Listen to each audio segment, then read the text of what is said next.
I remember the day the first Real crack appeared. It wasn't in a dramatic moment. No shouting, no slamming doors. It was a Tuesday. I had taken a walk down the street, just to get out of the house. He didn't like it when I walked alone, said it made me look desperate.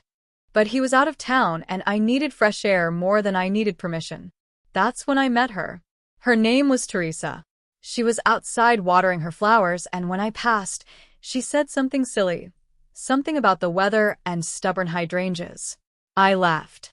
I hadn't laughed like that in months. We stood there and talked for 15 minutes. 15 minutes, and something shifted inside me. She didn't ask if I was okay. She didn't pry.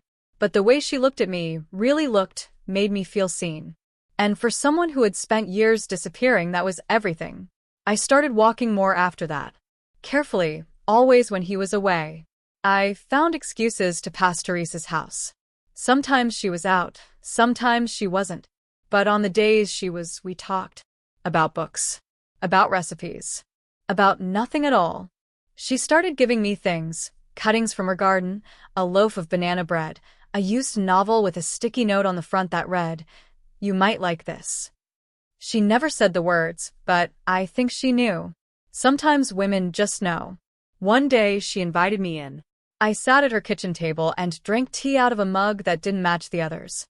I told her about the cat I almost adopted in college. I told her about the road trip I'd wanted to take through New Mexico. I didn't mention him, but he was in every silence. When I left that afternoon, she hugged me. And I realized it had been over a year since someone hugged me without taking something in return. I started to believe that maybe I wasn't crazy. Maybe I wasn't ungrateful. Maybe I wasn't weak. Maybe I was just trapped. And maybe, just maybe, I could get out.